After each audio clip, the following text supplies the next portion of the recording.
Welcome to the Motorcycle Mavericks podcast, here in the Law Tigers studio, where we get raw and real with our good friends within the motorcycle community. Hey there, before we get into this podcast, I want to tell you that this podcast is brought to you by the Law Tigers, America's motorcycle lawyers. Hey, if you're ever injured in a motorcycle accident and need legal representation, the Law Tigers has got your back. We're the Law Tigers and we are riders just like you. So, if you ever need us, call us at 1-800-LAW-TIGERS or visit lawtigers.com. Law Tigers, America's motorcycle lawyers. All right, so welcome back to the Motorcycle Mavericks podcast, Ari. We are always in here, I feel like. It's the second home. It's comfortable, though. Oh, I'm not complaining at all. Yeah. And we've talked to a lot of builders. We've talked to a lot of guys that are influential in the motorcycle world. Yep. And we've gone from soup to nuts to racers to land speed record holders. But the one thing, I keep bringing this up because I'm trying to check off this list of what we're missing. That's right. And you know what we missed? Let me guess. A painter. Yes, the beautiful part of a bike. Everyone, in my opinion, forgets that the bikes are nice, but there's actually art on these motorcycles. It's the new chrome. That's the paint. It is the new new chrome. way to express yourself. No matter what you do, if you take the chrome away, you do powder coat. I don't care what colors you go with. It has to accent the paint. And nowadays, even the OEMs are going the next level in this paint.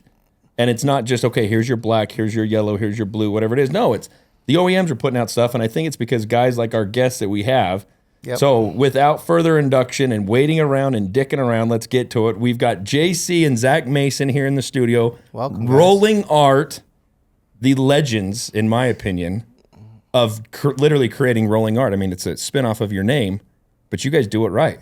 You're the first to do this, right? Like to take the model that you've taken where, because I know you've done it in the past, but has anyone else done what you've done where you have a system for providing paint to dealers or working through the manufacturers like you used to do? So there's a couple bigger corporate entities and stuff like that are doing it direct to Harley. And stuff like that. And we were one of them for a very, very long time. And I think some people in industry kind of get misconstrued, and, we can go into this whenever you like, but I decided on my own merit not to do business with a motor company anymore. Do tell. Hold on. Back up a second here, because Ari, you went straight for the jugular, and I don't think everybody understands. I don't fuck around, man. Tell us what the model is. If someone who doesn't know what your bread and butter is. So our main business is not in, painting custom motorcycles for the person off the street or painting motorcycles for, bike builders and stuff like that. Our main business is we basically own our own sheet metal. We own our own parts and stuff like that. And we pre-paint those, turn those into custom painted kits, and then we sell them to dealerships all over the globe in basically an exchange program. And, that's how we mostly make our money and stuff like that.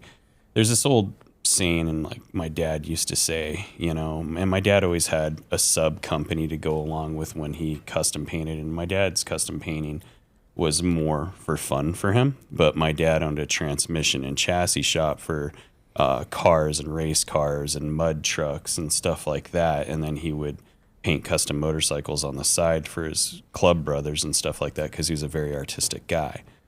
But he always used to say, you will go fucking broke in the paint industry if all you're doing is painting for people off the street and custom paint off the street. There's absolutely no money in that. And a lot of my friends who have been in this business fell victim to that, because you can be the greatest artist on the face of the planet, but if you're not a great businessman to go with it, or if you don't have a niche to kind of back that up, you're probably going to fail unless you just want to make $60,000 a year and call it a day, which is fine. Hey, that's awesome for some people, and some people like that. Yeah. Me, myself, I have no ambition to ever float in the area of mediocrity. Sure. And I am a very, very driven person, and a very, very, if I'm not at a certain level or feel a certain way about a certain thing, I don't go there. I try to go above and beyond those levels because I'm just ambitious that way. But back to what you asked me, most of our business and our business type right now and our format is selling kits to dealerships where they buy in multiples, and then they'll send us their cores back, and then we'll reprocess those cores into the custom paint sets that we have. And you can go online to our website, the dealers can, or somebody off the public can. And you can pick a specific paint set, and you don't have to tear your bike down at all. You can continue to ride your motorcycle. When that paint set is done, it gets shipped to your door. You swap it, you send us our cores back, and within 48 hours, you have a That's brilliant. brand new paint set on your bike. So you not guys waiting. really bridge the gap where, because I know that Harley does some quote unquote, limited paint jobs, but really it's not that significant, right? So you're basically providing the dealer with something that they can provide to their customer to make the bike unique that the manufacturer hasn't been able to do. Yeah, so or chosen to do. To touch on Harley-Davidson and to touch on what HD's present format is in that realm. When I started with HD, or my family started with Harley-Davidson, my dad used to design for Harley and used to spit out some customs for them that they would kind of replicate, or that they would just, use for like shows and stuff like that. And, he started that back in, I think, like 1976, 1978 time frame. And he was always kind of periodically doing stuff for them because he was friends with Willie G. And he was friends with Ray Dre, who I think you probably know. He's in the Sturgis Hall of Fame. And then there was another guy, Paul Martin, who was a design and style guy for Harley-Davidson, who he was friends with. And, he used to do some stuff for them, here and there. But, mainly with Harley, they had what was called the Color Shop Group. And they developed the Color Shop Group kind of in like the mid to late 90s. And my father and I were very, very instrumental in helping them start that program and growing that program. Well, what happened with like anything is something starts to grow and it starts to get bigger and bigger and bigger. They add on other suppliers, and they, you get going with that. And we were one of the first suppliers, first 4 suppliers to do business with Harley in that platform, where you could go and do the Harley-Davidson catalog. You could pick paint job A, B, or C. And the chances are it came from our plant or from our manufacturing facility. The issue started to become with HD is that anytime something starts to get big, things start to get watered down, and then the numbers start to come into play where they're starting to crunch more and more numbers for more and more profitability. And what that happens on the supplier side is that starts to weaken suppliers, because we're getting less and less money as their margins are going up and up and up, right? And then sorry to interrupt. Their margins are going up because they're charging the public more. Yes. And you can't sustain that on the supplier side. Your margins don't go up with it. Our margins don't go up with it. Actually, our margins go down, because what they're trying to do is cut our target costs on the back side of everything as they're trying to profit more. And so, in 2000 and, we'll fast forward a bit. In 2011, after doing production work with them solid for about 14, 15 years, we had our first losing year with them. And it was because our target cost just got so cut. And we were like, we wanted to play ball, because at that point in time, we had 65 employees. We had a lot of responsibility. We had just built, I think at that point in time, I spent $4 million on a new facility for them. Wow. And you were cranking out, you were a 10, 20 million, you were a big company, right? $10, $20 million company? Yeah, we were about 16 million a year That's at a that lot. point in time. For And paint, that's a big company. yeah, if you know anybody else who's pushing that much in paint, please let me know. Sure. I maybe know one guy who has ever done it along with me, and he was a Harley supplier too. Was it stressful back then? Was it a stressful time in your life, or? It got stressful post-divorce for me, and it got stressful post my dad dying. Prior to that, I think everything was in my family life, and everything was kind of very even kill.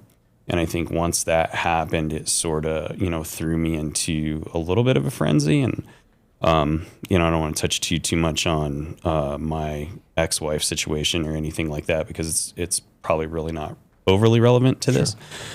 But I think anytime when you go through a massive shift and you have somebody like my dad, who is my best friend and my mentor and stuff, and, with him passing away, and then me having to kind of almost rely on other types of mentorship and other people, I think for about a good 6-month time span, during that time, I'd lost some focus on the business.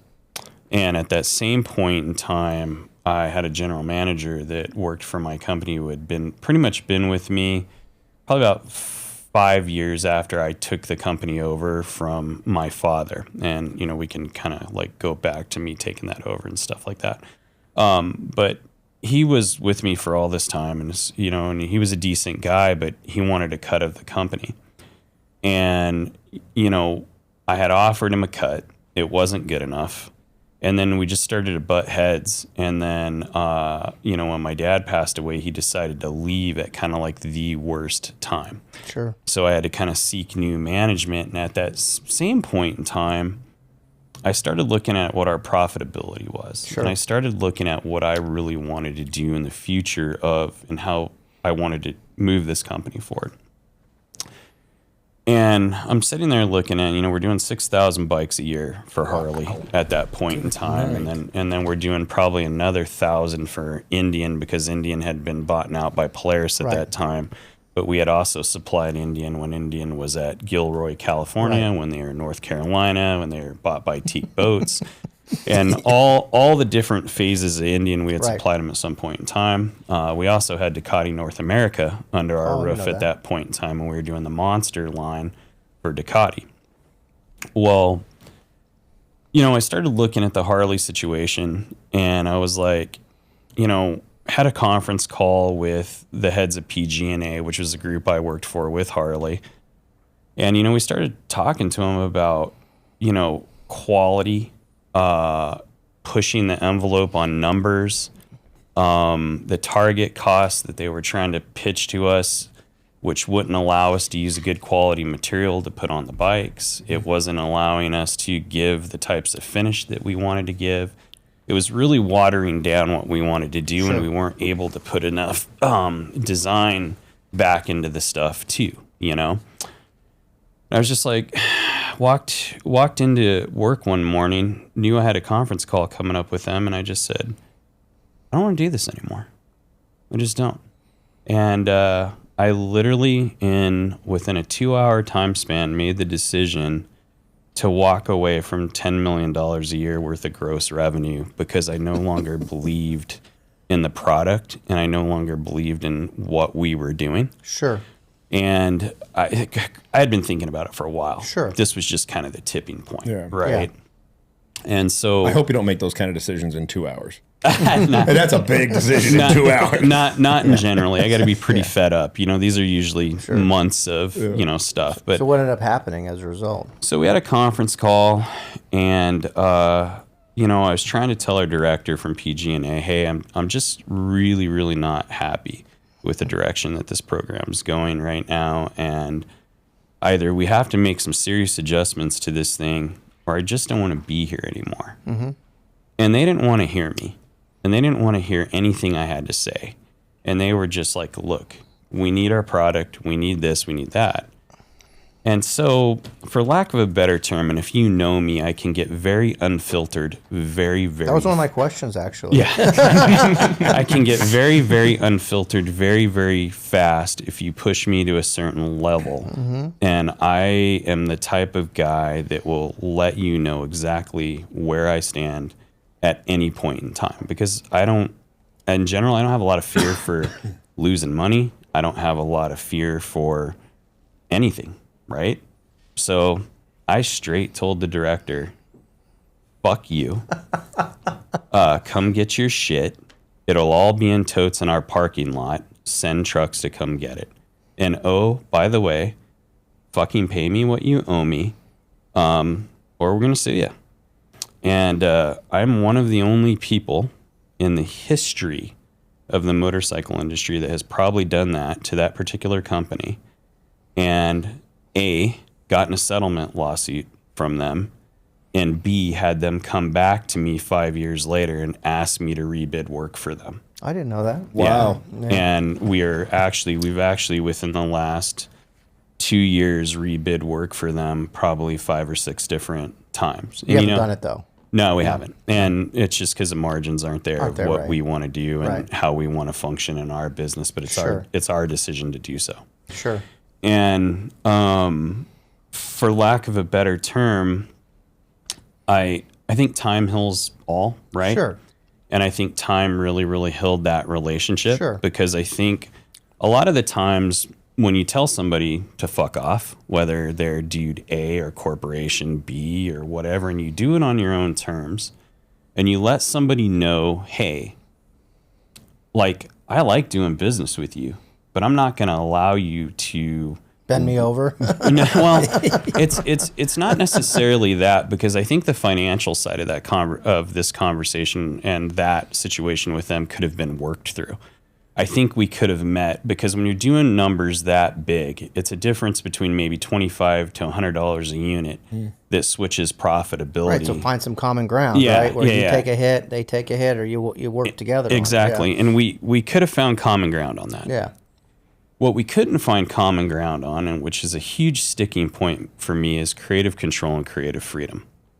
They wanted me to, in essence, at that time as well, take design cues from their styling department, which was no longer the guys that I originally had worked with. We were talking, kids that are coming out of Marquette and University of Green Bay and stuff like that have zero pulse on the industry. Sure. Now, the problem with that is, let's just say I take one of their designs and I put that into market and we run 100 of them or 200 of whatever the limited editions were back then, and they don't sell.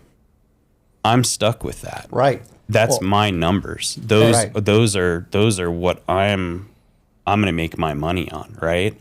So if I'm going to have my dick in a sling, I'm going to have my dick in a sling with a design that I design, and it being something that came from my guys and me, and something that we truly believe in, and something that we believe in the quality of the design and that says our name, right? And has our style. Now, fast forward a little bit, we quit doing business with them. That particular program was killed within 2 years.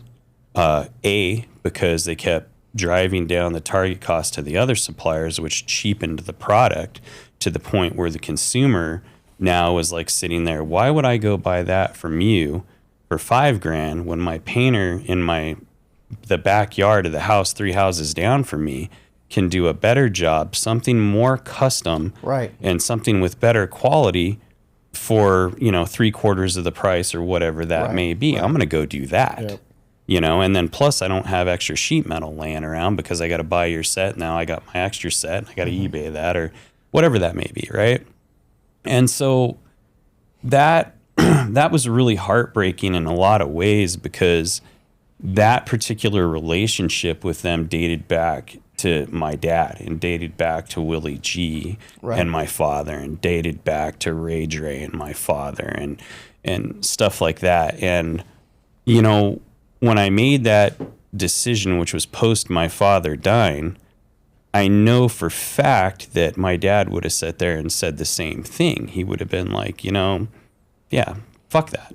We're not doing that. That's not what we do. We don't cheapen our product for someone's bottom line. That's not us. We're craftsmen, and we believe in what we produce, and we believe in the style of what we produce. And and we can go into bike builder stuff here in the conversation down the road, but a lot of bike builders that I do business with, their style is emulated off of what I paint. And so for years and years and years with certain bike builders, they have a look and they have a style, and everything complements itself based off of our paint jobs and our style of painting and stuff like that brings their bike together, right? And, it works for some builders, it doesn't work for others because, certain styles meld, right? And you have success with that and you whatnot. But with the Harley-Davidson situation, that's what ultimately brought it to a head. And, we're to this day, from time to time, about once a year, in conversations with them about certain projects to bring certain things back and stuff like that. And, and every once in a great while, I'll get one of the directors that'll hop on the phone in these conversations and go, well, wait a minute, didn't you tell us to fuck off 10 years ago? And I'll be like, yeah, absolutely I did. And here's the reason why I told you to go fuck yourself. But yet they still called you. 10 years later. Yeah, but yet you're calling me because, ultimately in the end, we have a service that we provide that other people can't. Sure.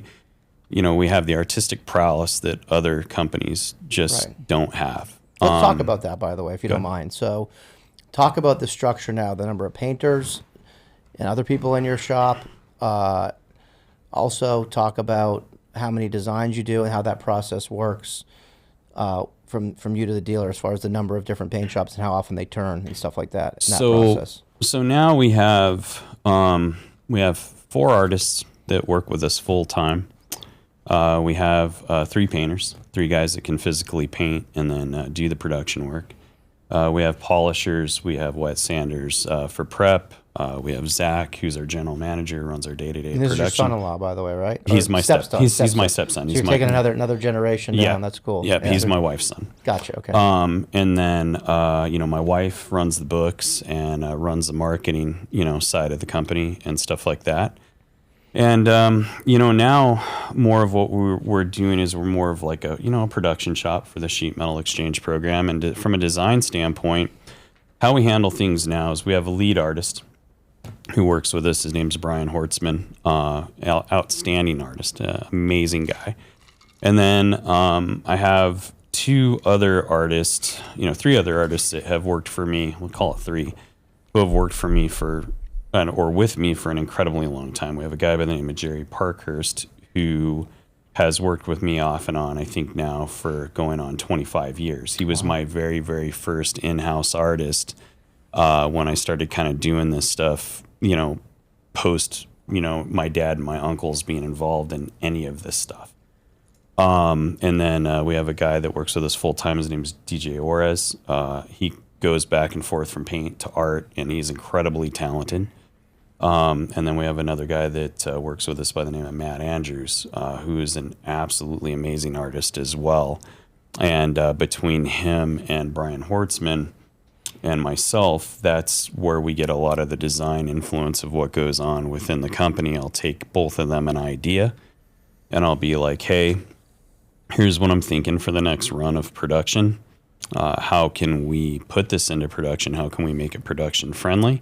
How can we make it easy for our painters to paint and move it through? And how can we make this profitable and move it? And we'll sit there for a good month, on designs and hash through them and render them and spray them out and get them ready to go, and it's grueling, because the majority of the time when I come up with an idea or a concept, everybody in the shop hates me. Because they're like, man, that's going to be a rude. Are you yourself included? Yeah. Oh, for sure. You can't say that. I'm here from everyone else. So. You love them all the time. Yeah, they look sweet. Can't lie. But. So we just, we go through that process and that creative process, and usually there's a lot of lashback from my team and whatnot. And what's the pushback? Give me an example. What's the issue? Speed. What would it be? Speed would be the biggest thing. Just keeping everything. I'd say we've knocked it down to 2 to 3 days, and art is like our max that we can have one of our production bikes in there. So he wants it done quicker than. I would say 2 to 3 days is what we're looking for. However, the design that he's coming up with might take 2 weeks. So trying to narrow that down into a 2 to 3 day job. So you sit here and say, keep it simple, stupid, let's go. Pretty much. 2 days, while making it different, though. So how many of these are you doing a year, these designs? So like right now, we have 7 in current production. We have 7 in current production right now. So for a whole year, we'll usually get to probably about 14. So there's 14 unique designs per year that get replicated and distributed to your dealer network. Yep, and what we do with those designs is we try to make them in multiple colors. So that gives them variation. Yeah, so for instance, right now, if you go on our website, we have our performance design that's out there that is our #1 selling design. Okay. And it's it's basically a performance-looking paint job. It's got kind of like a number plate on it that has HD in it, and it comes in 3 different shades of stripes. You can get it in orange, red, or blue now. But what we've also done is now we've introduced putting carbon parts with it, so you can get a carbon rear fender, a carbon front fender, and a carbon dash with it. And so that gave it another realm. And then like some of our other paint jobs and stuff like that, we'll put like custom rear fenders with them as well. That way, so the dealers have options, right? Sure. And so as long as you can kind of keep doing these options and making it freshen up, you can run one design for an entire year to 2 years and change that, and that design stays hot and that design stays relevant. I had one design for Harley-Davidson, which was their number one selling design ever in Color Shop, that literally took me less than an hour artistically to do. It was just these stupid stencil little flames that you would just airbrush silver in on a black gas tank, and then you would shoot candies over them, right? So when we launched these, I launched it in candy red first, and it was one of 200 limited edition at Harley Dealer Show. They sold out, right? You know, HD comes back to me and they go, "Hey man, that's sold out. Great. What are you going to do next?" And I go, "Fuck, we're going to do it in orange." So we're How many different color variations you end up doing? Oh, dude, we wound up running through, like, it was awesome. So we did orange, then we did blue, then we did green, and then we started doing them in fades. So you would do like candy red to orange fade, blue to lighter blue fade. And we ran this thing, me and the director of PG&A at that point in time had no quirks about running this thing out for like 5 years. Like, as long as the demand's there, fuck it. Yeah, right? we kept it in catalog for literally 5 years until it got to the point where we were only selling probably like 120 of 200 offered. And then we decided to kill it. It was time to kill it at that point. How many did you think over that 5-year run? How many of those variations did you produce? Oh, so it was 200 of each every time, and we sold them out and kind of till the end. So I'm gonna probably say two. I'm gonna probably say 1,500. Wow. You know, somewhere around there in that number. So for perspective, what you're doing now obviously is smaller scale. Yeah. So you said you have 7 designs a year. Is that right? How many and then different colors of each. So how many different variants of the total 7 will you produce, like quantity wise? So probably over a 2-year time span of, like, say this performance will probably run for 2-3 years, and we'll do variations of it. I'd probably say we'll run 500 of them. What are you doing a year in actual paint jobs currently, total per year?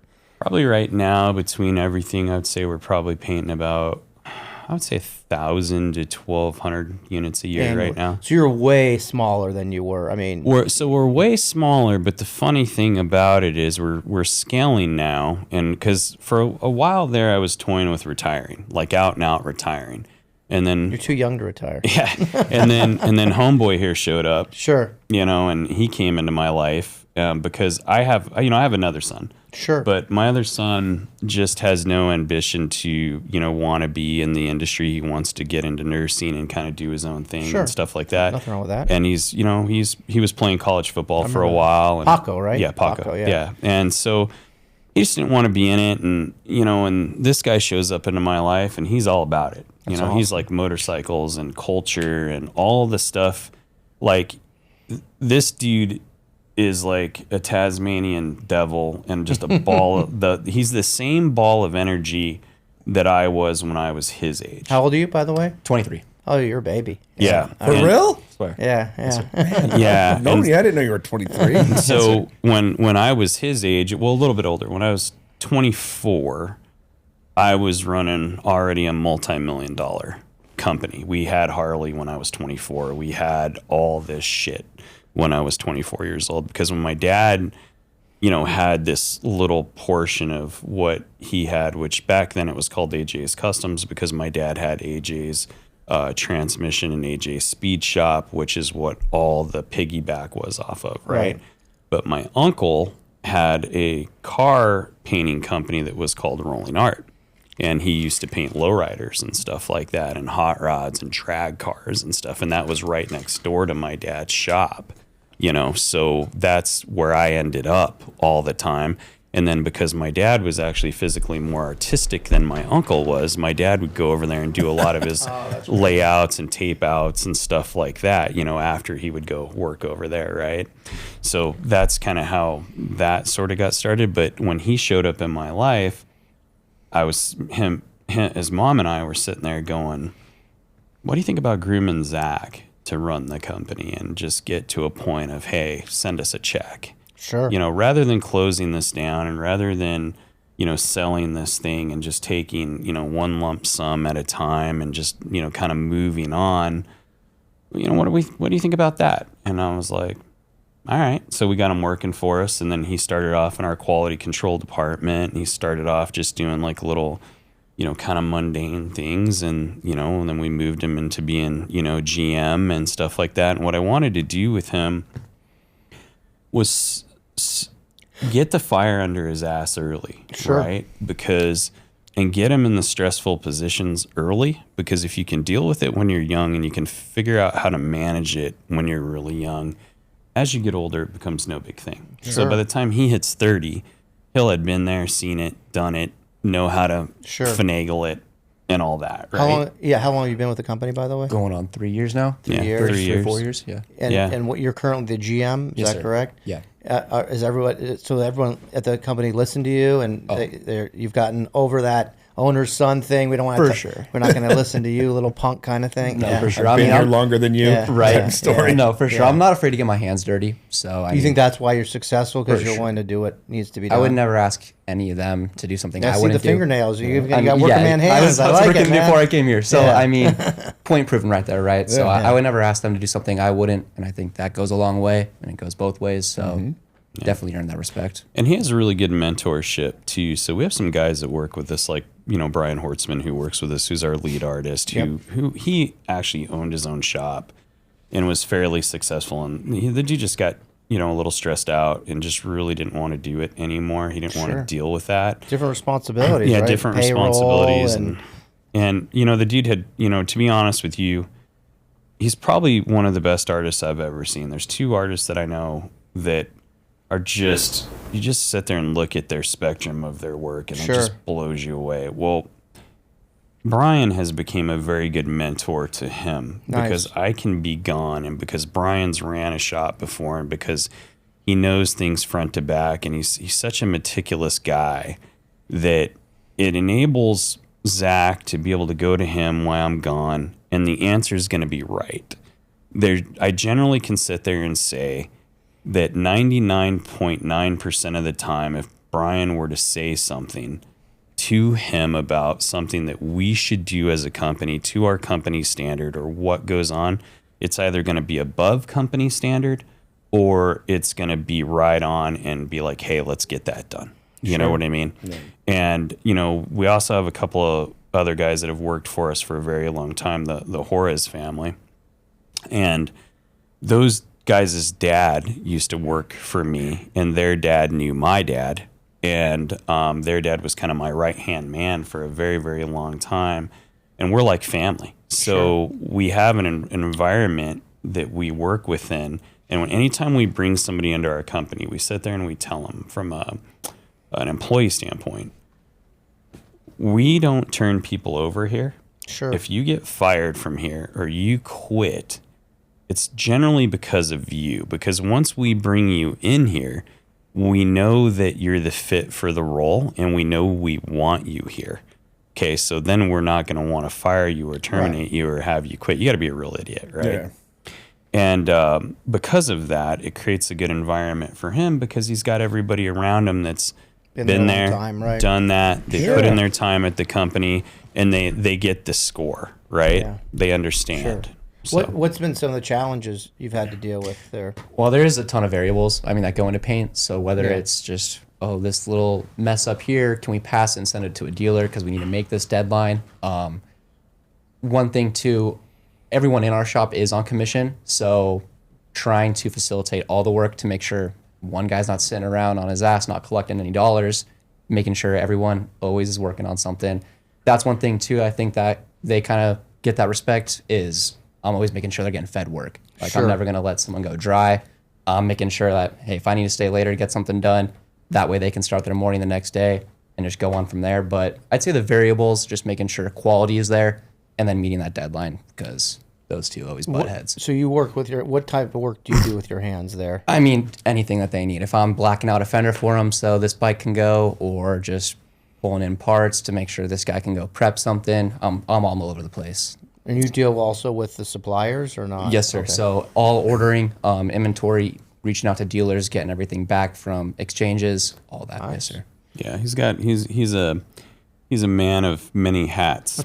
And, I'd like to ask you, well, what did you do before this? But at 23, man, you're cutting your teeth perfectly so that 23 years from now, high you go, all you did was, Well, right out of high school, I went straight to St. Louis, Missouri, did a fully commission-based job, door-to-door sales for pest control. So I've always been someone for you, that- dude. Yes, sir. No, I you made appreciate big dollars for a crappy summer. No, for sure. That's how it always goes. Right? No, 100%. Those guys bug me all the time. I always get phone calls, and knock on my door. My favorite is you get the guys that, I'm sorry, we're going to pick on it for a minute. Those guys that jump on their little Segways and they go zipping down the neighborhood, coming to every single door, hoping somebody will answer. No, for Let me ask you, sure. is this a technique? Hey, we have someone in your neighborhood next week. Oh, yeah. Bull, it's a lie. Yeah, can we also do your house? I used to there? take one of the technician's vans and like park it on the street that I would knock and like say we're servicing one of your neighbors. No one's down there, but it works. That's So awesome. I It was mean, your treasure. I love no, it. for sure.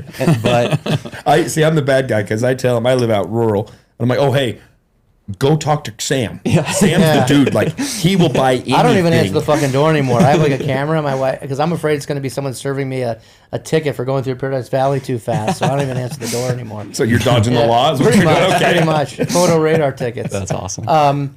So now that he's kind of running day to day, it sounds like, what's your focus now? So my focus is primarily on dealer Not acquisition. drinking margaritas, I hope. On the beach. Listen, I saw his new office. I know what his new day-to-day is. Golf simulators, right? Yeah, something like that. We'll work into that conversation. Dealer acquisition, making sure that we're signing up new dealers because we're in a real growth period right now. Making sure that sales are coming in so he can focus on the production side. Sure. So pretty much what I've made myself is just like a sales guy, for lack of a better term, and a support guy to their system and to the system that we've implemented. I don't paint anymore. I painted the other day. Actually, I shouldn't say that. I painted the other day for the first time probably in about a year. Do you lose it when you don't do it? No, It comes back quick. not for I was me. thinking he was because Zach had a little grin there like, yeah, it was the worst thing we've ever seen. no, actually came out really I well. mean, if he does that and he doesn't pass the test, can you tell him to go back and fix it? You probably would. That's cute. Yeah, maybe. I every now and then I enjoy it. There's select bikes, that if I really, really want to paint them, I'll do it. Yeah. But it's, to be honest with you, because we're not doing a lot of one-off work anymore. I think like last year, I think I did it combined. I want to say I probably did like 4 bikes for Polyafi last year. Yeah. Right. And prior to that, I was probably doing every bike that he produced. You did mine. Yeah, I did Yeah. yours. Yeah. I probably did every bike for him that he produced for the previous 13 to 14 years. And, with our new way we're doing business, unfortunately, what has happened, and fortunately or unfortunately, however you want to look at it, right? I made the concerted effort to take out variables in my life and take out variables in the paint side of what we do. And the sheet metal exchange program makes it so I don't have to read minds and design. It makes it so, like, if somebody doesn't like something, I don't have to repaint it. It's like we're pretty much in, hey, Danny from Dixon, if you're listening to this, Danny and I are friends. It's a Dixon model, right? You get what you get online. It's there for a certain amount of time. Get it while it's there. And once it's gone, and we start doing something else. And You talked about getting dealers. yeah. What would be the reservation? Why are dealers not just jumping all over the service you offer? Most of them are actually. We have about a 90. I don't even know what to call it. I'd say we have about a 95%. I'll call it like a win rate, because anytime we get a dealer, I consider it a win for our company because we want to do business with those dealers. And I also consider it a win for the dealerships because they're going to find ways to sell this paint and profit on it. It's mostly getting in front of them. What I found is, like, if we cold call a dealer and we sit there and say, hey, I'm so-and-so and so-and-so and so-and-so, some people don't know who I am just being in the industry for as long as I've been. And they'll be like, yeah, I've heard of you. My friend does business with you. Sign me up, right? And we're getting more and more in that as we grow, because dealer owners know dealer owners, dealer GMs know dealer GMs, and it trickles out, right? But if one doesn't know, we try to guide them to our website, or we try to tell them, hey, this is what we do. It's still very hard to pick them up. But if I go in there face to face, like I am with you guys, it's usually a pretty good interaction. And, most of the time they'll at least get on the site, and then, maybe 2 months later they'll buy something, or maybe that day they'll buy something.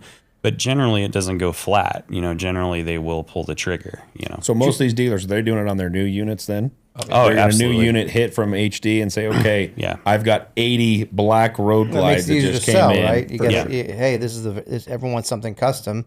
This is an effective way to have a unique bike, right? Yeah, to me, it's like that's a no-brainer. If you're a dealer, I'm going to put the most unique units on my floor that my competitors don't have, because everyone's getting price matched. Yep. Can they run them through financing? Yes, as well? they can. So that's a big deal too. So that's a brilliant thing in the combination of what we have as a company and what our program is. Because I was with Harley for so long, I understand what HD Financial Services is doing, what their interest rates are, what they'll loan to value, basically. And most of the time, it's 120% of the value is what they'll loan to. So then you get the 20% on the uptick. Exactly. Yeah. So they do the 20% on the uptick. So we build our units within that 20% of the uptick. So, when somebody's going to buy that bike, and, if they have tier 1 credit, they can get the paint job in with it, and they don't have to put money out of their pocket. It's in essence in the finance deal. That's great. And that's, to answer your question, it's new to new. Yeah. So we're not selling to used. We're selling new to new. Yeah.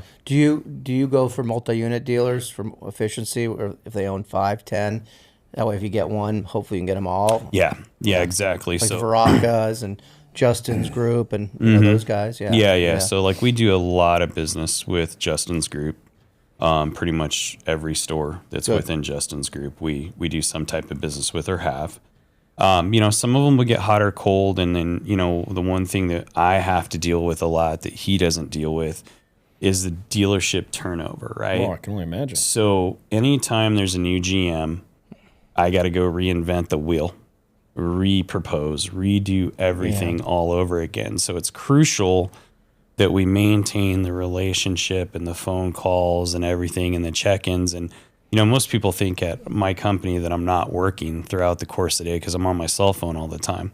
Well, generally what I'm doing on my cell phone all the time is texting dealer owners and dealer GMs to make sure that A, they're still working there, or B, can we help you with anything? Sure. And hey, have you sold through the units that we've already sold to you?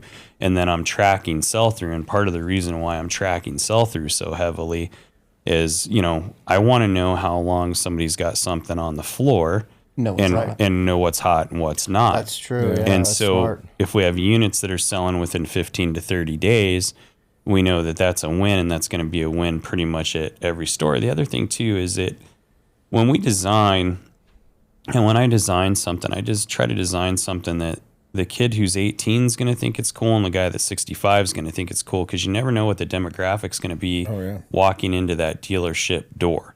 So you can't design something so radical that, a guy that's 65 isn't going to dig it, but you can't design something that's so scaled down that 18-year-old Dynabro type kid isn't going to go in there and like that thing as well. But you also have different designs for different tastes, right? So it's not like you said you have 7 designs. Yeah. Is the dealer usually ordering all variants, or at least the several variants? Generally not, actually.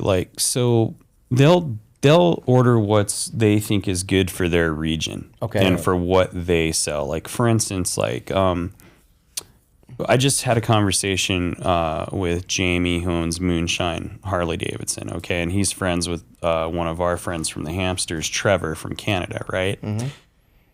Those two dudes, when Trevor owned his dealerships in Canada and Jamie, bought Moonshine Harley from Greg Cook, Jamie turned that dealership into a big horsepower dealership. So they're all about speed. They're all about horsepower. They're all about everything. And then, when I had the conversation with Jamie the other day about paint and coming into our program, it's performance-based. It's a performance-based look. It's a performance-based thing that he's trying to do over there. Whereas other dealers are like, nah, dude, we sell, 150 Heritages all viclet out.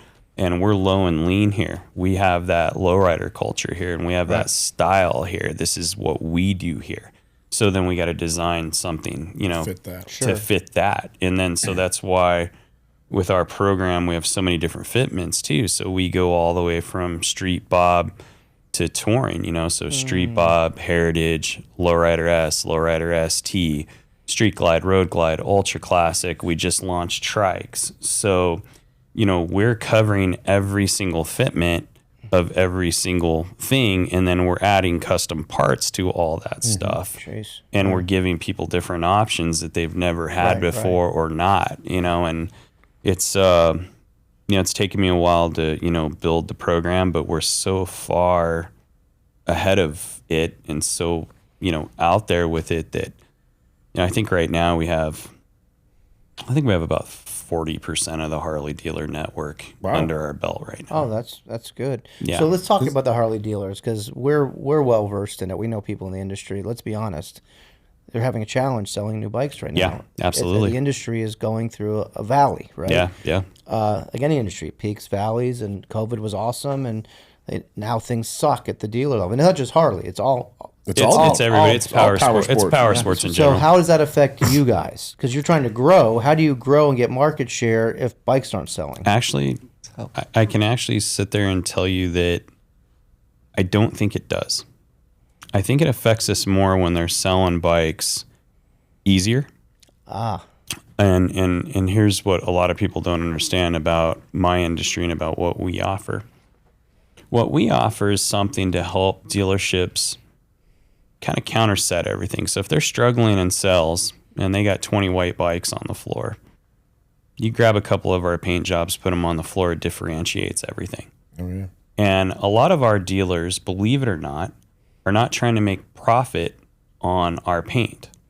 What they're generally trying to do is spruce up a bike, put handlebars on it, maybe put some wheels on it, make it a little bit different for their customer to come in and buy that unit. And as long as they break even on what they've put into it and can turn numbers, they'll get their allocations, and they'll get more allocation by doing back that. End back mind, whatever they Exactly. They get the incentives from Harley by doing that. And or they sell other, they get service plans and whatever, all the other shit. The dealers in our program that don't sell a lot of our paint and that generally fail in our program are the ones that try to mark up our paint, $1,500, $2,000, stuff like that. Nobody's ever going to buy that, right? No. Because it's just too expensive. It prices it out of the market. Well, especially if the bike's already done with your paint on the floor, guy falls in love with it, sits at the F&I office and sees all those numbers lined up. Well, can't even get finance because the dealer marked it up too much. Yeah, exactly. Yeah. Or the guy's also the guy who we all know who they are. They're not buying gear. They're not buying anything else. The guy who doesn't plan to even cover insurance. Yeah. And he sees all these line items going, wait, I can save $5,000 and buy the white one? All right, give me the white one. Yeah, exactly. And so a lot of the dealers, like we have several dealers that just don't even try to make profit on it. What they do is they do it to differentiate it, to make allocation. And they're the most successful in the program because they're giving their customers something completely different and unique. And what we do for our dealer group, which is completely, I think, unique to what we do in someone who's selling multiples like what I'm doing, we don't sell within a 200-mile radius the same design to that dealer. So let's just say, for instance, we do a lot of business with Teddy Morris. Yeah. Right. But I also do a lot of business with Space Coast Harley-Davidson, and they're in Florida. They're no more than probably 50 miles away from each other. Close. They're close. I don't sell Teddy Morris the same thing that I would sell Space Coast. I redesign something for Space Coast, or I redesign vice versa for Teddy Morris, and we'll make sure that they have something different on their floor and unique to their dealer. Or at least if they want the same design, we switch the color up on it and change the foundations so it's not the same thing. Sure. Because we don't want dealers in our group competing against each other with our paint and I don't want a customer sitting there going, okay, well, hey, I saw that Performance Series 25 miles up the road and they're $1,000 cheaper on their unit, and then they start beating up the other dealer because of our paint job. Yeah. I don't like to play in that world. So Wait, you don't want to help them race to the bottom? No, we want to help them race to the top. Yeah. You know what I mean? So back real quick to the custom thing, which you used to do custom paint. I know it's hard still do, but on limited basis. Very limited. Obviously, it's hard to scale. You're dealing with bike builders that can be particular. What are some of the challenges when you were doing that, whether it was with Paul or any other builder for that matter? What was the best part and the worst part of doing that with a builder like Paul or anybody? I can do a whole segment with me and Paul. So give me a highlight. Give me an abridged version of it. So the highlights to doing business with someone like Paul, and don't get me wrong, I love Paul. Paul's one of my best friends through life, and he's a good dude, and I like him a lot. The best things to do in business with Paul is like I watched the podcast and you're talking about the copper chopper. I painted the copper chopper. Oh, I didn't know that. Yeah, I want that bike, by the way. I know you do. I'll tell you what. You buy the copper chopper and you sell me my bike. Okay, all right. How about that? I'll think about it. Well, let's talk about that one. Let's just bring that one up on the air now in this interview. For those who aren't aware, I have a bike that's been through like 4 or 5 people. The Suzy Q on Discover Biker Build Off, and both Justin, who owned it at one point, along with a couple other people. You've owned it. I think Becker owned it. I've owned it longer than everybody wants it back, but I don't know if I'm going to sell it anytime soon. The one that got away, huh? That's right. Right. I don't know if it's so much the one that's got away or the one that Ari's going to end up with a fucking hole in his garage one morning and be like, it's actually in the garage back here. Oh, is it? I'll show it to you later. It's in close proximity. I don't want to get you too excited, but I will show it to you. Well, I know how to start it, and when it isn't here at the end of this interview, we'll know. Just send Zach out early. Load up, Zach. No, so like with Paul, the greatest thing about doing business with Paul was, Paul does a great job of sharing notoriety. And he did a great job, like, for instance, with that copper chopper and the governor and stuff like that. I got to share a lot of those moments, with Paul and Paul's team. And, I'm very, very close with Jack, who's Paul's right-hand man. And, and Jaden, Paul's technician, is actually my tech. And Jaden was introduced to Paul by me. Sure. And we've shared a lot together, right? So that copper chopper with the governor of the state, unveiling that, I was, there with him through that whole time. A lot of the TV shows that Paul's done, I've been in those TV shows with Paul at some level, and a lot of those TV bikes and stuff like that were done by us and, whatnot. And his very first SRT bike, I did, and my team did. And, we shared a lot of those moments together. And like I said, Paul's always been great with, hey, JC did this bike or Roller did this bike and, talked us up and done a great job. Now, the downside to everything, with doing bike builder work and stuff like that is, and it's like you can't read people's minds, right? And as many spray outs as you do, as many renderings as you do, something can always get changed, right?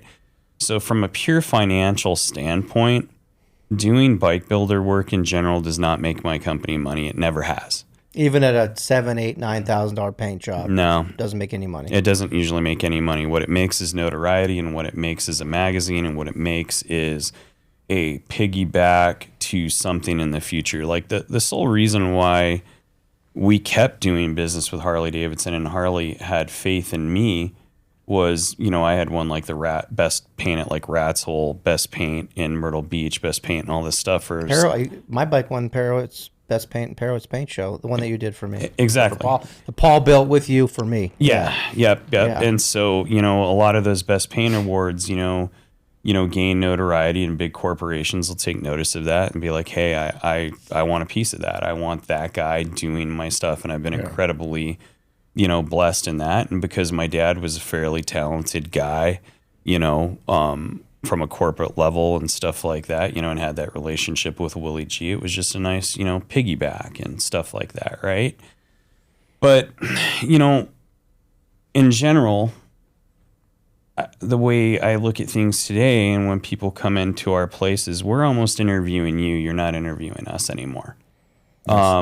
I was telling Ari pre-interview here that I look at it as almost like a Match.com situation. It's a dating app. And it's like you're almost going through, I don't know what it is because I've never really done the whole online dating thing, but I think there's Match like a hookup site? Isn't that No. Match is like the good one, I think. I thought that's the one where you get laid easy. No, that's, what is that, Zach? Which one's that? He's like, well, my preference. Which one is that? I know it's not eHarmony because I met my wife there, and it's definitely not a hookup site. Yeah. Probably Tinder would be the one. Tinder, is Tinder the one? So at least you're not okay. you're not the Tinder of paint company. Yeah, no. I don't know why you're blushing though, Zach. Because he knows. Because he knows that. Just because you're a knower and a user doesn't mean you have to blush about it. Yeah, When you swipe left or right, is that the Tinder? He knows that I know that he swipes a lot. Right? That's all right. So basically, I think it's like almost like this is what I say all the time. I'm a psychic,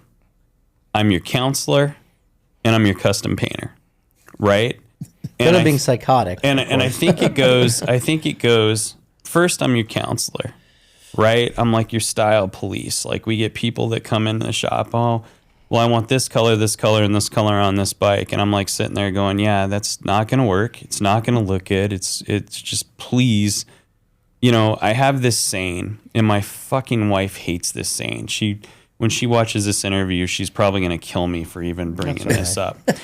But I have this saying, and I got this saying, God bless him, from this guy who used to work for me, Crash. His name was Crash, Craig Kleiman. He's since passed away, and tough situation. But he always used to tell me, he's one of my artists, and I'd come back and I'd tell him, I want this, this, and this on this bike. He would say, I'm fucking this pig. You sit back and hold the damn ears. And I'd be like, all right. And so that's what I tell clients now. When clients try to intervene too much in what I'm doing, I go, you know what? I'm fucking this pig. You sit back and hold the ears. And they look at me for a second and go, what did you just say to me? And we're like, no, I just said that, right? So in that vein, is there a style that you would not do? Or like, for example, like I'm not a painter, but I see like fish scales and I see the lace doilies. Dude, I'm glad you brought that up. Is there something that you would just say, no matter what, if it hits the shop? Yeah. No. We do not do doily lace anymore. And here's the reason why. And I'm going to get back to your other question on the counselor thing here in a second. Oh, sorry, I didn't mean to side rail. Yeah, no big deal. So I grew up in lowrider culture. Okay. There's this guy, this auto artist that I knew growing up. His name's Bugs. He's still around. He's a local artist out here. And he was the guy in lowriding, and did all these badass Impalas and these lowriders and stuff. And I was a lowrider guy. My very, very first car was a 1976 Oldsmobile Cutlass on Dayton's and hydraulics. Nice. And my dad candy painted it for me and put patterns in it and did all kinds of shit for me. My second car was a 63 Chevy Impala with candy brandy wine base on the bottom and white pearl top with white interior on 13x7 Dayton's with hydraulics. That's cool. Right. And I was a lowrider guy, and I'm still a lowrider guy at heart. I love lowrider culture. I love the colors. I love everything about lowrider culture. Right. Motorcycle culture was a lot different than lowrider culture. Motorcycle culture for the longest time was, and I hate to say this, but we can get into this, and this is probably going to be a very, very controversial thing to say, but motorcycle culture was very race driven for a very, very long time. Mm-hmm. Okay, it was a very white man's game. Right. You hardly saw African Americans or Latinos in motorcycling, although they're out there, but they're mostly like in LA or like in New York or, Florida, and it was random, right? Whereas today you see so many Latinos and you see so many African Americans and you see so many different clubs that are, catered to those dudes, right? And it's freaking awesome, and it's a great thing about motorcycling is motorcycling has finally grown to bridge out to that, right? Whereas low riding was always that, okay? And then I was the small fish in the pond because I was a white guy in low riding, right? Sure. I was the oddball, right? But I loved it because it was like, this is your guys' culture, this is your guys' game, but let me show you what I can build and let me show you what I can paint, right?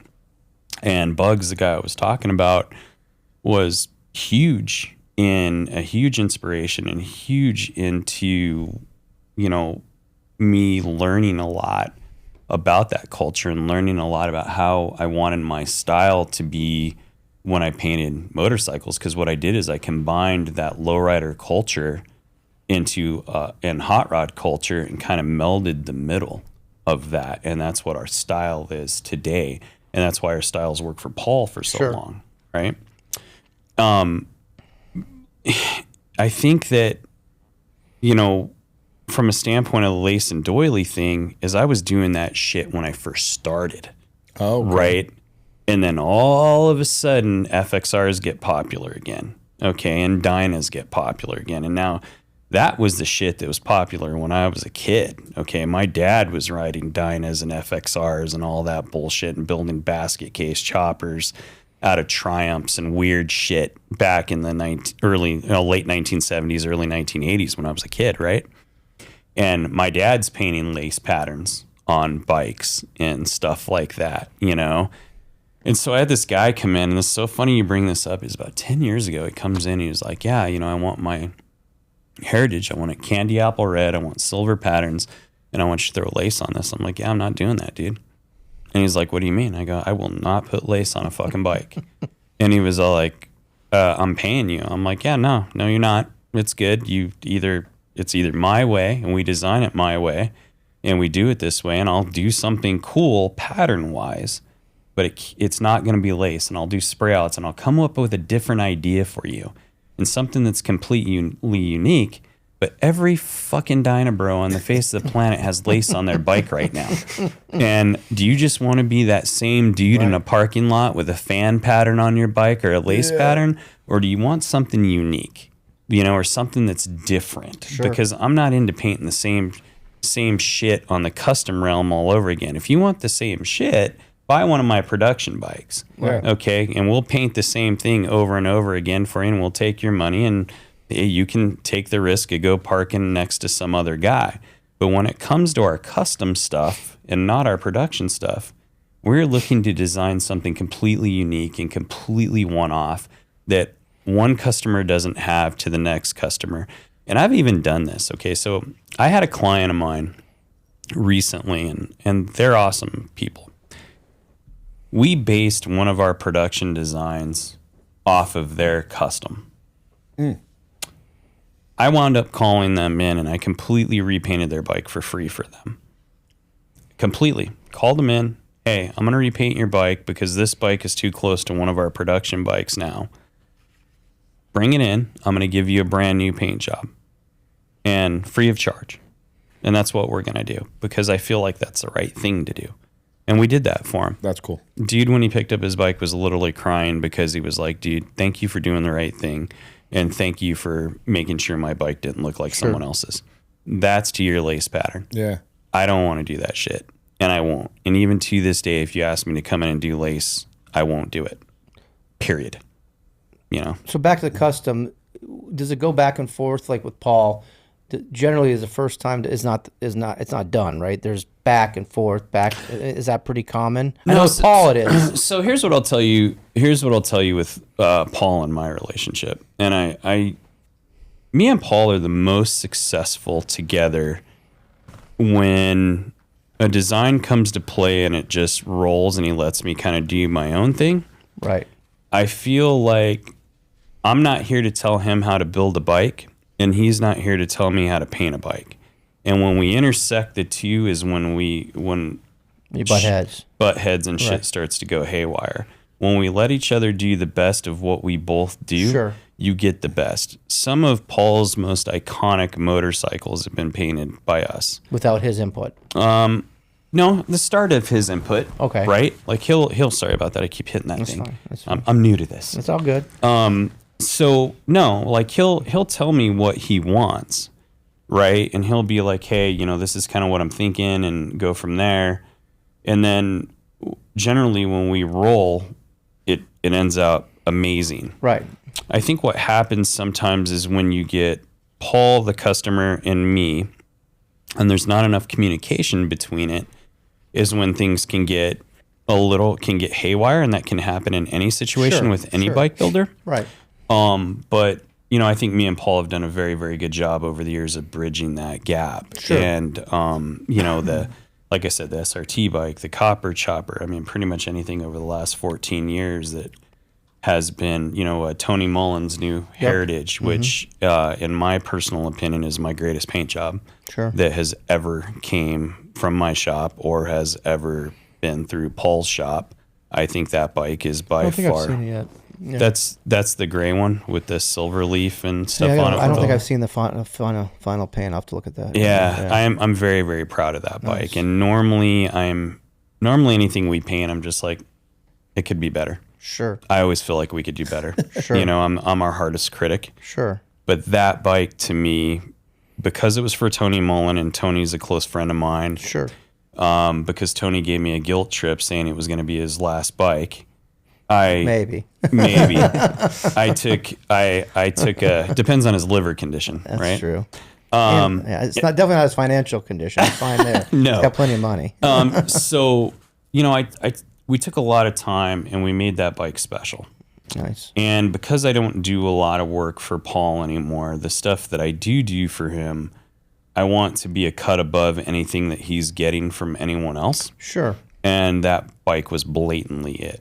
I mean, that bike is amazing. And Paul did a great job of building that bike, by the way. That thing is probably one of the coolest builds I've seen in quite some time that has came out of there, just from the fact that they diamond cut the heads on the motor. All the lines in that motor were still bent.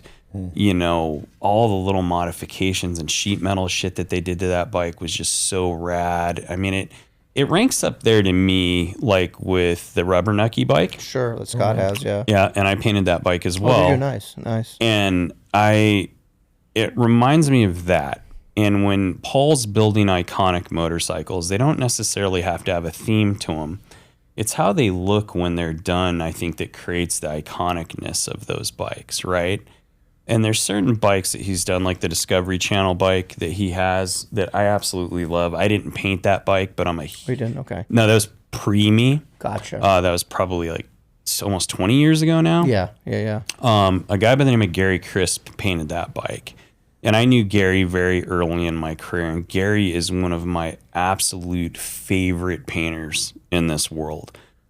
His style, the way he did things was just different, and it looked great. And man, I loved that guy's work. Sure. Like, he was just so fucking good. Everything about that guy was the way they did graphics. And I'm a huge stickler for, like, when you cut and buff something, that there shouldn't be any waves or any bullshit and patterns.